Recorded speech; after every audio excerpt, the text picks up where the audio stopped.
This just might be the ultimate convertible. It can steer with the rear wheels. Its top speed is almost as quick as the old 911 GT2, and it comes with something that Porsche calls launch control. Check it out.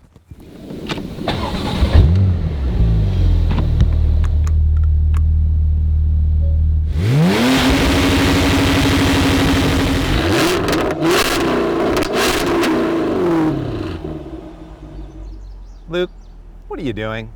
Hey Dave, I was just gonna show these guys launch control. No, you don't need that. You need this. Yeah, the F-Type's cool, but I think you're forgetting about something. This car goes 0 to 60 in 3 seconds. Sure, and what did that cost you? 200 and... Sorry, Junior, you want to speak up? Like 200 grand. 200 grand, right? Well, I'll make you a bet. I bet you by the end of the day, I can convince you that this is the better car and for half the cost. And are we betting the usual amount? You're on.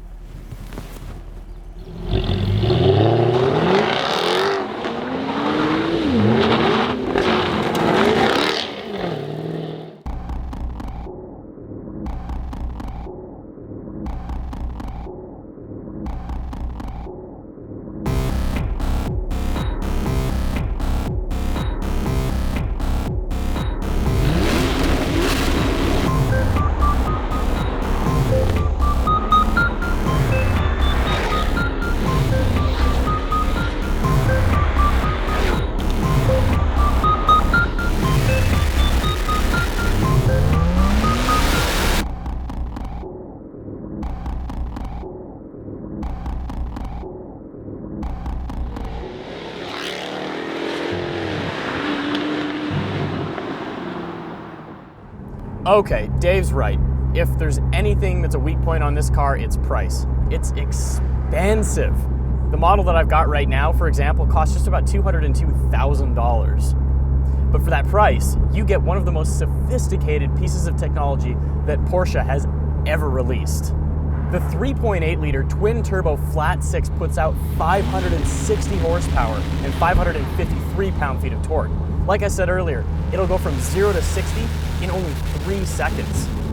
All that power is sent to all 4 wheels via an all-wheel drive system put through Porsche's 7-speed PDK, which is one of the most sophisticated transmissions on the market today. And if that's not enough, this thing is supposed to get 17 miles per gallon in the city, 24 on the highway, and I'm actually managing to beat that second number. Here's the funny thing about these cars. The 911 is bigger, it's quicker, and it can actually carry stuff because it has back seats. Despite that, it's actually more efficient and it's a lot nicer to sit in.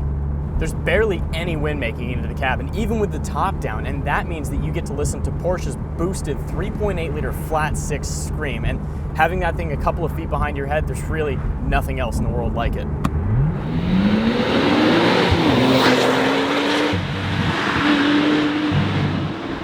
And that's another thing. You can almost go 200 miles an hour with the top down. There are barely any cars in the world that can claim that. And besides, this thing has all-wheel drive, which means that I could probably drive it year-round if I wanted to.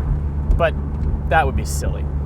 What I'd rather do is push the Sport Plus button, because when you do that, the car hangs on to revs for dear life. The throttle responses get dangerously sharp, and the chassis stiffens up to its tightest possible point for the most sporting driving experience. So here we go.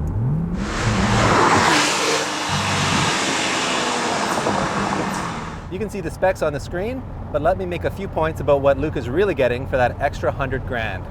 His car makes an extra 65 horsepower and 93 more pound-feet of torque. And yes, that will allow it to sprint to 0 to 60 1.2 seconds quicker, thanks to its all-wheel drive system and fancy traction control and launch control. Luke's car also has a dual-clutch transmission, and the Jag's equipped with an 8-speed automatic, though an excellent one. He also gets an extra whole mile per gallon in the city and on the highway. But this car's half the price, and it's got an engine that's 30% bigger, has 2 extra cylinders, and it sounds pornographic.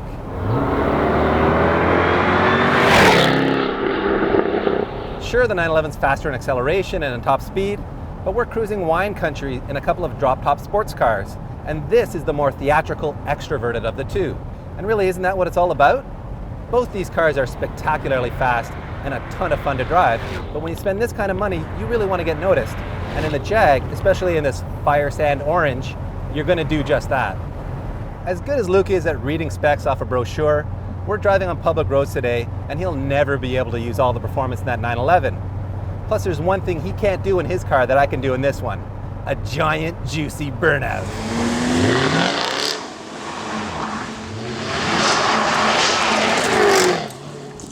This is the widest and most aggressive looking 911 Turbo ever, and... Whoa, slow down there, Turbo, and just look at these two cars and tell me which one is the more classic looking sports car. I mean, the Jag's got that short rear overhang, that long front nose. Its proportions just look right. Okay, Dave, but just remember, I've got active aero on the front and rear. Yeah, and I've got active rear aero too, but you know what? Let me give you the keys and we'll see if the Jag sells itself to you. All right.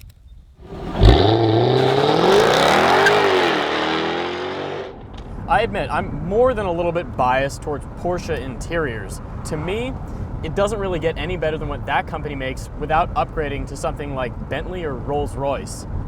You know, and it's funny, this is the first time ever that I've sat in an F-Type, and to be totally honest, I was excited to get into the car. I mean, the engine noise, the look of the car, everything is just so exciting. And, you know, for $100,000, the quality of the interior makes sense, but still, there are little areas where it just doesn't quite stack up. For example, there's hard plastic above the touchscreen and just in a few different areas in the cabin, and it's sort of obvious where the company tried to save money.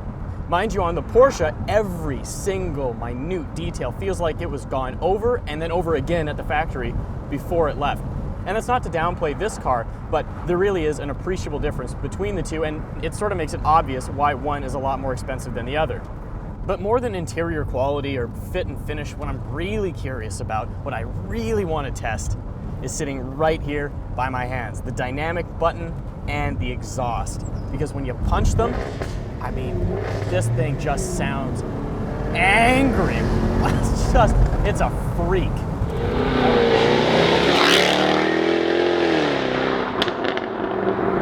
So now that Luke is out of earshot, I will admit that the Porsche really is a lot more car. Not only is it miles and miles faster, it's just an absolute grip monster. In the Jag, you can burn rubber all day long, but in this, you just never break traction. Doesn't matter how fast you get into a corner, there's just more grip there. It's a really stable, confidence-inspiring setup. And I think because of that, you really can use a lot of its performance even out here on the street. Dynamically, they're just such different cars. Where in the Jag, it's this classic rear drive, big front engine setup where you can drift corners, you know, you can drive in that Hoonigan style if you'd like to call it that. Where in the Porsche, it's a much neater driving style. It's all about grip, it's all about acceleration, it's all about speed. I know I've really been selling Luke hard on the exhaust note from the Jag too, but boy, this Porsche Boxer, when you get on it, really does sound pretty special.